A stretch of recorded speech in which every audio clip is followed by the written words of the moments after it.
Sophie Govart, donc moi je suis la directrice du centre PMS libre de Braine-le-Château. Et Sophie Hoffman, donc conseillère psychopédagogique au PMS libre de Braine-le-Château aussi. Mais donc on est en télétravail, donc chacune chez soi, dans nos familles respectives aussi, donc avec cette réalité là. Et donc on doit adapter notre manière de travailler par rapport à ce qu'on propose d'habitude, puisqu'on n'a plus accès pour l'instant aux écoles, aux enfants, et que les contacts avec les partenaires et les familles doivent se faire aussi par téléphone, par vidéoconférence. Et donc il a fallu d'abord qu'on réfléchisse vraiment ensemble comment on pouvait s'assurer d'être dans des conditions qui rendaient possible le maintien de nos missions à distance. Donc c'est vrai que ça nous a beaucoup mobilisés au départ. Nous avons 21 écoles avec lesquelles on collabore au quotidien pour environ 6500 élèves et nous sommes 8 agents en fonction, en équivalent temps plein, plus cette année la fonction de logopède qu'on a accueillie. Donc voilà, l'essentiel de nos missions, c'est vraiment autour des jeunes, d'être vraiment dans cet accompagnement et cette guidance au quotidien par rapport à toutes les questions psycho-médico-sociales qu'ils peuvent rencontrer. Peut-être pour donner une idée de ce qu'on fait au quotidien sur le terrain, dans les écoles justement, dans des concertations avec les enseignants, dans des observations en classe, on rencontre des enfants ou des ados en individuel aussi. Quelles sont les adaptations? Est-ce que vous pouvez un tout petit peu en dire plus sur la manière dont maintenant vous faites ce que vous faisiez avant? Ce dans quoi on essaye d'être, c'est de vraiment pouvoir soutenir la parentalité. Ça nous semble un élément essentiel dans ces périodes de confinement. Et donc, ça a été de se dire comment on va rentrer en contact avec les familles, que sur le répondeur du centre, sur le site internet de notre ASBL des 800 PMS du Brabant Wallon. On a veillé à ce que les parents puissent avoir évidemment accès à nos coordonnées. D'une part, on voulait être vraiment dans la confiance, parce qu'il y a beaucoup de familles pour lesquelles les choses se passent bien et évoluent bien, et je pense qu'on peut faire confiance dans leur capacité à finalement à relever ce défi que toutes les familles vivent du confinement à l'heure actuelle. Pouvoir repérer les familles peut-être plus fragilisées et pouvoir alors vraiment avoir une démarche qui vient de nous vers eux. Par un contact proactif qu'on a, et donc là chaque sous-équipe, un psychologue, un conseiller psychopédagogique et une assistante sociale ou une infirmière, chaque binôme a réfléchi par rapport à l'ensemble des situations qu'elle accompagne dans les écoles dans lesquelles elle travaille, aux familles pour lesquelles ça a vraiment du sens, de manière proactive, de rentrer en lien avec eux. Aller au contact des familles où on sent qu'il pourrait y avoir à un moment donné plus de difficultés ou plus de besoins.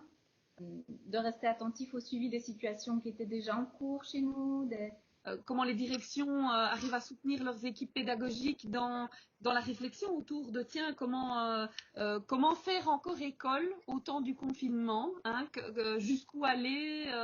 Donc il y a ce travail-là qu'on fait aussi avec les directions, le travail de concertation étroit avec les enseignants, dans le soutien qu'on peut faire auprès des équipes pédagogiques, que eux aussi ramènent un peu de l'école au sein des familles et ramènent peut-être les questions qui sont là, puisque pour certains parents, puisqu'ils n'entendent plus parler évidemment des difficultés scolaires, parfois du coup, l'avancement dans les réflexions autour d'autres pistes dans la scolarité, que ce soit de l'intégration, d'enseignement spécialisé, tout ça est un peu au frigo.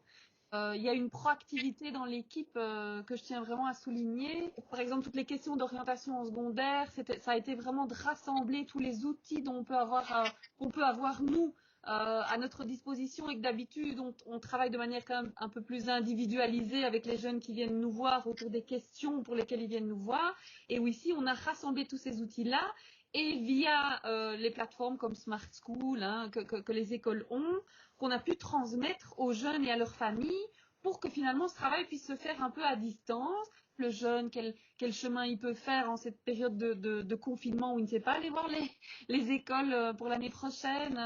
Donc on a aussi, au niveau de nos outils, je trouve que ça a fait émerger toute une série de possibles. Et est-ce que y a des difficultés majeures que vous rencontrez pour faire votre boulot pour le moment? Faire relais pour des situations qui seraient beaucoup plus complexes, beaucoup plus lourdes. Les partenaires du réseau sont aussi limités dans les actions qu'ils peuvent faire pour l'instant. Et donc là, parfois, on est face vraiment à une situation compliquée sur comment mettre un jeune en sécurité, comment pouvoir les accompagner de manière juste. Est-ce qu'on fait bouger les choses maintenant ou on attend un petit peu parce qu'on sait que le réseau va pas pouvoir gérer cette situation-là pour l'instant? Les autres services avec lesquels on travaille d'habitude, on sent qu'ils sont un peu dans le même mouvement que nous, de se dire on veut proposer tout ce qu'on peut pour l'instant, et on a l'impression pour le moment que les familles, elles sont toutes un petit peu en attente. Voilà, c'est un moment un peu une parenthèse. Donc voilà, il y a les parents sont à la maison, les enfants sont à la maison, et le temps est un peu suspendu. Des familles qui disent que ça leur permet de se retrouver aussi, où ils font les choses plus à leur rythme. Ils sortent des cours, dans certains cas. Il y a évidemment des familles où c'était déjà très compliqué et où le fait de rester ensemble, ben, ça fait augmenter aussi les tensions. Et donc, c'est pour ces familles-là qu'on doit rester particulièrement actifs. Tout à fait. Et c'est vrai que, comme tu le dis, hein, Sophie, il y a de l'ordre de l'opportunité de cette crise qu'on vit pour certaines familles. Et puis pour d'autres, il peut y avoir de notre part une certaine inquiétude, en effet, de sentir cette tension qui peut monter, d'autant qu'on entend que ce confinement va être amené à durer. Comment pensez-vous que votre public, aussi bien celui qui est plus en difficulté que celui qui l'est un petit peu moins, va être affecté après le confinement? Il y a le fait que toutes les familles vont devoir retrouver un nouveau rythme de nouveau. On a dû changer de rythme par la force des choses, s'adapter à la situation. Et puis, il va falloir faire machine arrière et reprendre le rythme de l'école, du travail. Je trouve que la temporalité fait que, comme on ne sait pas encore du tout quand ça va se mettre en place, je pense que le moment où il va se mettre en place va déterminer en partie les questions auxquelles on va devoir faire face là. Parce que notre fédération, la Fédération des centres PMS Libres du Brabant Wallon, a profité aussi de ce confinement pour développer d'autres pratiques. Donc c'est des murs en fait collaboratifs en ligne qui permettent de venir déposer les outils construits, d'échanger des questions.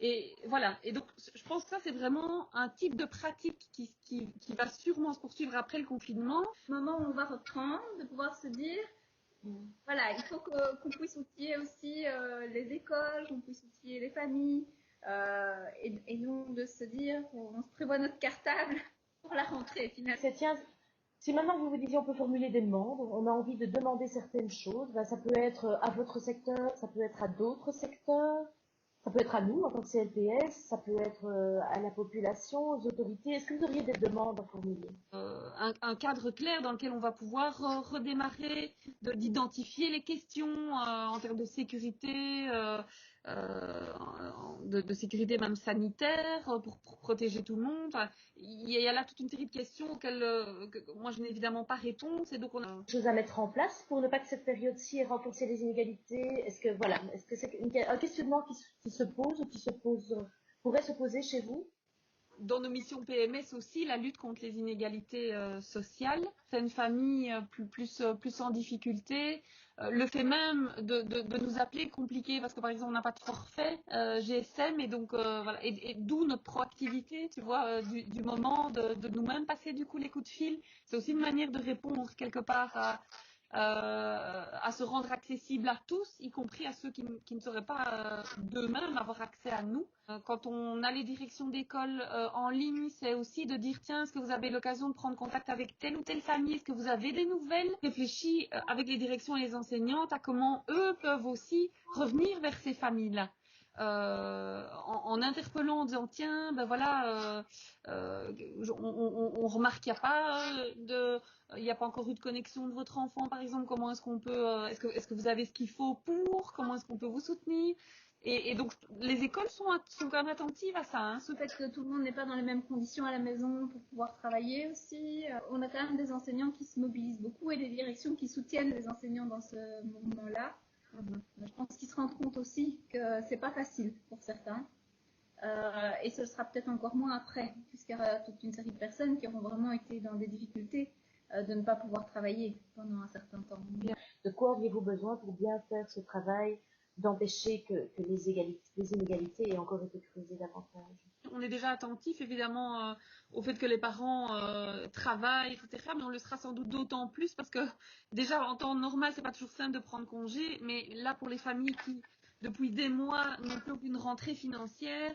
On imagine bien que quand elles reprendront le boulot, ce sera la priorité, évidemment. C'est dans une crise qui n'est pas simple à gérer, qui demande beaucoup d'adaptation, mais c'est aussi la crise opportunité.